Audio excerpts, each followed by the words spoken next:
صرف ایک بار اپنی آنکھوں پر بندھی یہ خود ساختہ بدگمانی کی پٹی ہٹا کر دیکھو شاذر، ہر منظر بہت صاف دکھائی دے گا۔ ابرار سے اس کی منگنی ہوئی تھی، جو کچی ڈور سے بھی نازک سا تعلق ہے، مگر تم سے وہ نکاح میں بندھی ہے بیٹا، جو دو اجنبیوں میں بھی روح کا رشتہ قائم کر دیتا ہے۔ اس کا ہاتھ نرمی سے تھپ تھپا کر وہ پیار سے کہہ رہی تھی، اور وہ معاف ہوئے ذہن سے کچھ سمجھنے اور کچھ نہ سمجھی کے اسی کیفیت میں ڈوبا انہیں دیکھ رہا تھا۔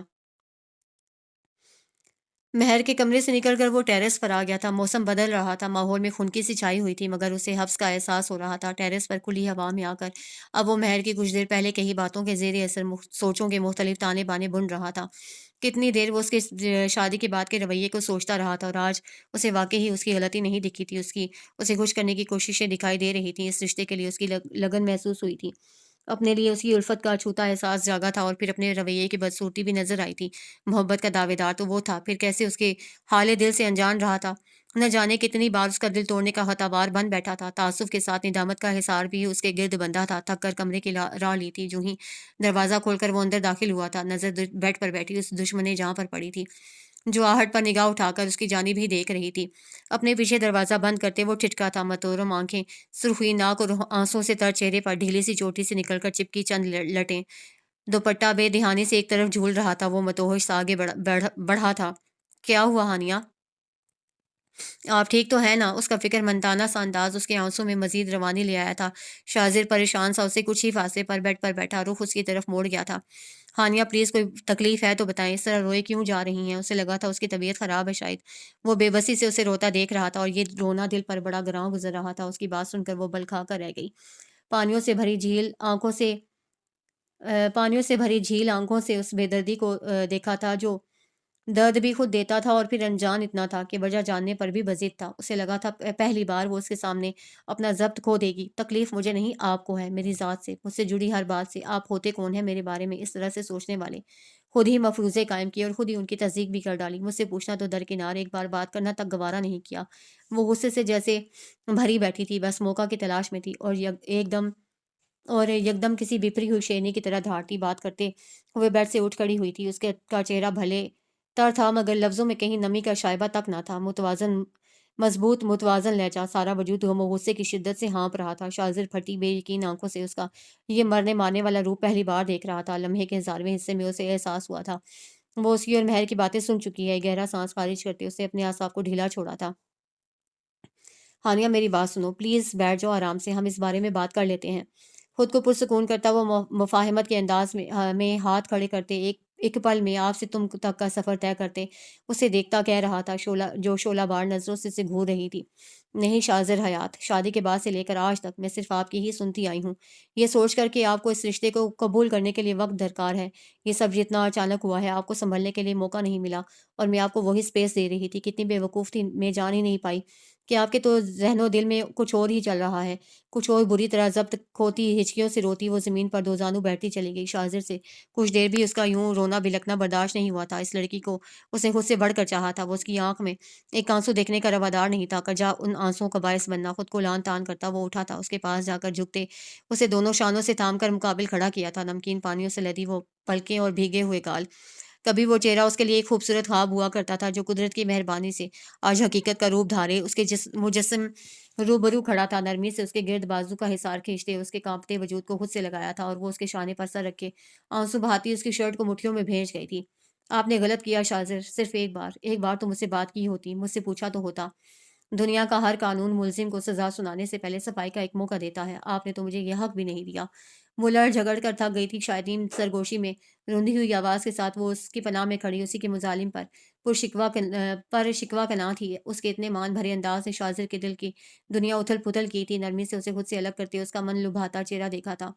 روح روشن پر آئی چند آوارہ لٹیں جو کچھ دیر پہلے کی طوفانی بارش میں اس کے گالوں پر چپک گئی تھیں، انہیں احتیاط سے پیچھے کرتے اپنے لبوں کی پہلی مہر اس کی بے داغ پیشانی پر ثبت کی تھی۔ ہانیہ نے آنکھیں بند کر کے دل کی گہرائی تک اس لمس کی مہربان تاثیر کو اترتا محسوس کیا تھا۔ محبوب کی ایک نظر التفات سے ہی دل کی وادی میں آگے سبھی خفگی اور ناراضگی کے خاردار کانٹے یکدم نکلتے چلے گئے تھے۔ اب وہاں اس کی چاہتوں کے خوش رنگ و بو گلاب مہک رہے تھے، وہ بھی صرف اور صرف شاذر حیات کے لیے وہ انمول محبتوں کا حقدار ٹھہرایا گیا تھا۔ اگر اس وقت پوچھ لیتا تو پھر یہ کیسے پتہ چلتا کہ مجھ سے کترائی کترائی سی رہنے والی ہانیہ منصور حیات مجھ سے دیوانوں کی طرح عشق کرتی ہے، اس کا چہرہ ہاتھوں کے پیالے میں لیے وہ شرارت سے پر انداز میں کہہ رہا تھا، دل کی دنیا میں سے غلط فہمی اور بدگمانی کے بادل چھٹے تھے تو خوشگواریت کا احساس رگو پے میں تمانیت کے لہر دوڑا گیا تھا۔ کچھ دیر پہلے غصہ کرتی لڑتی اور پھر محبت بھرا شکوہ کرتی ہانیہ اسے بنا اعتراف محبت کیے ہی اسے جیت گئی تھی۔ رویے ہمارے کہے الفاظ سے زیادہ اثر پذیر ہوتے ہیں، بس انہیں محسوس کرنے والا دل ہونا چاہیے۔ جی نہیں، کسی خوش فہمی میں مت رہیے گا۔ آپ سے محبت ہانیہ منصور حیات نے نہیں بلکہ ہانیہ شاہ زر حیات نے۔ اس کے ہاتھوں کو آہستگی سے جھٹک کر وہ تڑق کر کہتی، اس کی تصحیح کر رہی تھی، جب اس کی پرشوق جذبے لٹاتی آنکھوں کی بڑھتی چمک اور ہونٹوں پر کھلتی فاتح مسکراہٹ نے اسے یکدم خاموش کروا دیا تھا۔ کتنے گھننے ہیں یہ اللہ، میں ایویں ہی اتنا معصوم سمجھ رہی تھی، کیسے چالاکی سے خود تو ایک لفظ بھی نہیں کہا اور مجھ سے ببانگِ دہل اظہار محبت بھی کروا لیا۔ وہ جی جان سے خجل ہوئی تھی۔ ہانیہ کا یہ اعتراف اسے اندر روح تک سرشار کر گیا تھا۔ کتنا دل فریب احساس تھا، وہ تہی داماں نہیں رہا تھا، محبت پا کر بھی نامراد نہیں رہا تھا۔ اگر اس نے ہانیہ کو بنا کسی مطلب کے چاہا تھا تو بدلے میں اس کی بے لوث محبت کا حقدار بھی ٹھہرا تھا۔ ایسے نہ صحیح ویسے صحیح، مگر محبت تو کرتی ہونا۔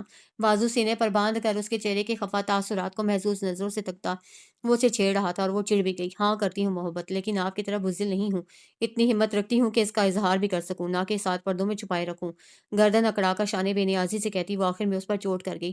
شاہزر کو اس کا ادو بدو جواب دیتا یہ انداز بڑا پیارا لگا تھا۔ لب اسے دیکھ مسکائے جا رہے تھے۔ آج پتہ چل رہا ہے طاہرہ چچی کی بیٹی ہو۔ مسکراہٹ دبا کر اس کی جانب ذرا جھک کر رازدارانہ لہجے میں بتایا تو اس کی اس شوخی پر ہانیہ نے اسے گھورا تھا۔ اس کا ہاتھ تھام کر وہ اسے لیے بیڈ پر بیٹھا تھا۔ ہانیہ نے بھی کوئی مزاحمت نہیں کی تھی، آرام سے اس کے پہلو میں ذرا سے فاصلے پر بیٹھتی چلی گئی۔ اس کا ہاتھ شاہزر کے ہاتھ میں مقید تھا۔ وہ ترچھا رخ کیے اس کی طرف دیکھتا سنجیدہ ہوا۔ میں بزدل نہیں ہوں ہانیہ، نہ ہی مجھے تم سے محبت پر کبھی کوئی شرمندگی ہوئی ہے، بس حالات ایسے تھے کہ میں چاہ کر بھی اس محبت کو پانے کا متقاضی نہیں ہو سکتا تھا۔ سب کے سرد رویے میرے جذبات پر روز ڈالتے چلے گئے اور پھر تمہارے انداز بھی تو اتنی بیگانگی لیے ہوتے تھے کہ کبھی ہمت ہی نہیں پڑی۔ آہستگی سے کہتے خفیف سا ہنستا وہ رکا۔ بخدا میں نے کبھی آپ کے یا ماما کے بارے میں کبھی کچھ غلط نہیں سوچا شاذر۔ ہاں، آپ سے بات نہ کرنا ایک اختیاری عمل تھا میرا، کیونکہ امی کو پسند نہیں تھا۔ میری آپ سے بڑھتی نرمی انہیں آپ پر اور طنز کرنے کا موقع دیتی جو میں نہیں چاہتی تھی۔ ابو آپ سے بہت پیار کرتے ہیں، پھر میں کیسے آپ سے نفرت کر سکتی تھی؟ اور جہاں تک بات ہے میری اور ابرار کی منگنی کی، تو وہ ہماری منگنی کے بعد ایک بار بھی پاکستان نہیں آئے، نہ ہی میرا ان سے کوئی رابطہ تھا۔ جو کوئی دلی لگاؤ ہوتا، ویسے بھی میرا ماننا ہے اصل محبت تو شادی کے بعد ہوتی ہے، جہاں ایک دوسرے کی خوبیوں خامیوں کے ساتھ دو لوگ ایک دوسرے کو اپناتے ہیں۔ وہ ہراساں نظروں سے اسے دیکھتی توجہ پیش کر رہی تھی، مزید کسی غلط فہمی کی وہ اب متحمل ہو بھی نہیں سکتی تھی۔ شاذر اس کے صفائی دیتے انداز پر مسکرا دیا۔ کتنا پیارا دل تھا اس کا، بیک وقت سب کی پرواہ کرنے والا، اور اس نے کیا کیا سوچتے خود کو بھی اور اسے بھی اذیت میں مبتلا کیے رکھا۔ آئی ایم سوری، میں زیادتی کر گیا تمہارے ساتھ، مگر میرا اللہ گواہ ہے ہانیہ میں صرف تمہاری خاطر یہ سب کر رہا تھا۔ میرے لیے تو اتنا ہی کافی تھا، تم اب میری ہو، میری دسترس میں ہو، میری آنکھوں کے سامنے، مگر تم ہی اگر خوش نہیں ہوتی تو میری خوشی کیسے مکمل ہو سکتی تھی؟ وہ دادم تھا، معافی کا طالب، اور ہانیہ نے تو سرے سے اسے قصوروار جانا ہی نہیں تھا۔ پھر کیا معافی اور کیا تلافی، مگر اسے تنگ بھی تو کرنا تھا۔ اسے کتنا ستایا تھا، اب اتنا حق تو اس کا بھی بنتا تھا۔ سوچوں گی اس بارے میں، گردن تان کر احسان کیا گیا تھا۔ شاذر سر کو ہلکا سا ہلاتا مسکرا کر ہلکا پھلکا ہو گیا۔ اس کے انداز ناراضگی والے تھے ہی کب۔ ایک بات تو بتائیں، ماما کیسے ملی آپ کو؟ اتنے دنوں سے تجسس تھا یہ جاننے کا، آج پوچھ ہی ڈالا۔ شاذر نے منہ بنا کر اسے دیکھا۔ اچھے خاصے رومانٹک ماحول میں سے یہ پوچھنے کی یاد آئی تھی۔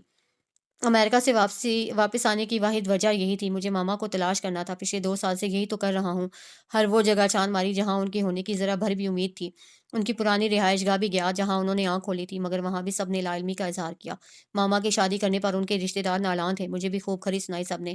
پھر بابا کے ایک دوست کو تلاشا جو ان کے نکاح میں گواہ بھی تھے۔ شادی کے بعد جب بابا کو گھر سے نکال دیا گیا تھا تب بھی خالد انکل نے ان کی بہت مدد کی، مگر مسئلہ یہ تھا کہ وہ بیرون ملک چلے گئے، ان کا پتہ لگنے میں وقت لگ گیا۔ بابا کے جانے کے بعد ماما ان کے پاس ہی گئی تھی اور پھر ان کی توسط سے ہی اس دارالامان میں پہنچی۔ ماما نے جان بوجھ کر ایک چھوٹے شہر کو ترجیح دی تھی تاکہ چاچو ان کو تلاش نہ کر سکیں۔ وہ نہیں چاہتی تھی ان کے لیے خاندان میں کوئی دشواری پیدا ہو۔ آہستہ سی آواز میں سامنے دیکھتے وہ ٹھہرے ہوئے لہجے میں بولتا گیا۔ ہانیہ غور سے اس کا چہرہ دیکھتی وہ پوری توجہ سے اسے سن رہی تھی، جو پہلی بار اس کو یوں اتنا بولتا سن رہی تھی۔ بس یا کچھ اور بھی پوچھنا ہے؟ اب وہ پوری طرح اس کی طرف گھوم کر مڑا، اسے دیکھتا سادگی سے استفسار کر رہا تھا، مگر اس سادگی کے پیچھے چھپی شوخی ہانیہ کو جذبز کر رہی تھی۔ اس نے نظریں جھکاتے نفی میں سر ہلایا۔ گڈ، تو اب ہم اپنی بات کر سکتے ہیں۔ تو کہاں تھا میں؟ ہاں، غلط فہمی بھی دور ہو گئی اور معافی تلافی بھی ہو گئی، تو تھوڑا آگے بڑھیں۔ اس کا ہاتھ ہلکے سے دباتا وہ معنی خیزی سے مسکرایا۔ ہانیہ سر پٹائی تھی۔ کس نے کہا معافی تلافی ہو گئی ہے؟ آپ نے ٹھیک سے سنا نہیں شاید۔ میں نے کہا میں سوچوں گی۔ اس کے ہاتھ سے اپنا ہاتھ نکالتی اس کی اپنے سراپے پر پھسلتی پرشوق جذبوں کا ٹاٹے مارتا سمندر لیے نگاہوں سے وہ گڑبڑا کر اپنا دوپٹہ صحیح کرتی اٹھی تھی۔ شاذر نے بیچارگی سے کان کی لو مسلی۔ چلو معاف نہ کرنا جب تک دل کرے مگر پیار کرنے کا حق تو دے دو۔ بے باک نظریں اسے چھوئی موئی ہونے پر مجبور کر رہی تھیں۔ اسے خفیف سا گھورا۔ کچھ دیر پہلے تک تو جناب کی بیگانگی کی انتہا تھی اور اب شناسائیوں کی نئی تاریخ رقم کرنے کی تیاری میں تھے۔ دل کی بے ربط ہوئی دھڑکن سے گھبرا کر وہ آگے بڑھی تھی۔ شاذر پرسکون سا ٹانگیں نیچے کیے ہی بستر پر لیٹ چکا تھا۔ کہاں چلی؟ جواب تو دیتی جاؤ۔ گردن موڑ کر اس کو نظروں کے حصار میں رکھا تھا جو اب وارڈروب کھولے کھڑی تھی۔ آپ نے کل کے لیے آفس کے کپڑے نکال آپ کے کل کے لیے آفس کے کپڑے نکالنے بنا مڑے جواب دیا۔ اگلا سوال جان بوجھ کر نظر انداز کر گئی۔ چہرے پر گھلے گلال نے ایک اور ہی طرح کی کوس و قزح کے رنگ بکھیر دیے تھے۔ پر میرا تو کل آفس جانے کا کوئی ارادہ نہیں، بلکہ میں تو سوچ رہا ہوں آفس سے کچھ چھٹیاں لے لوں۔ ہنی مون بھی تو ڈیو ہے ابھی، کہیں گھومنے چلتے ہیں۔ کروٹ لے کر کوہنی کے بل لیٹتا، ہاتھ سر کے نیچے رکھے وہ سر اٹھا کر اسے دیکھتا دوستانہ انداز میں بے تکلفی سے منصوبہ بندی کر رہا تھا۔ جی نہیں، مجھے نہیں جانا کہیں بھی آپ کے ساتھ۔ اتنے عرصے بعد سب کے دلوں کی کدورتیں ختم ہوئی ہیں۔ یہاں رہ کر زیادہ مزہ آئے گا نہ کہ کہیں جا کر آپ کے ساتھ بور ہونے میں۔ بے مقصد کپڑے الٹ پلٹ کرتی وہ خود کو مصروف ظاہر کرتی، اسے چڑانے کی غرض سے کہہ رہی تھی۔ وہ اس کی جھجک سے لطف اندوز ہو رہا تھا۔ بے وجہ کی یہ بحث اسے مزہ دے رہی تھی۔ خود سے ہی اندازے تو مت لگاؤ۔ بور تو بالکل نہیں کروں گا۔ ہاں آزمائش شرط ہے۔ اچھا پاس تو آؤ۔ اتنے دور سے شاید تمہیں میری بات ٹھیک سے سمجھ نہیں آ رہی۔ معنی خیزی سے کہتا وہ چہرے پر بڑی جاندار سی مسکراہٹ لیے ہاتھ آگے کیے اسے پاس آنے کی استدعا کر رہا تھا۔ الماری کا پٹ بند کرتے ہانیہ کی پلکیں ان گلنار آرزوں پر لرزی تھیں۔ شرمگی مسکان کے ساتھ وہ چھوٹے چھوٹے قدم لیتی اس کی طرف بڑھی تھی جو منتظر تھا۔ ہر بڑھتا قدم ان کے درمیان موجود دوری کو مات دے رہا تھا۔ محبت اس پر مہربان ہوئی تھی تو ناشکری کی مرتکب وہ بھی نہیں ہوئی تھی۔ کچھ دیر سے ہی صحیح محبت اپنا آپ منوانے میں فتح یاب ہوئی تھی۔ ہانیہ پر شکر ربی واجب تھا تو شاذر نے بھی ایک عرصہ تپتی دھوپ کا سفر طے کرتے بہاروں کو پا لیا تھا۔ آگے کا سفر خوبصورت تھا۔ ختم شد۔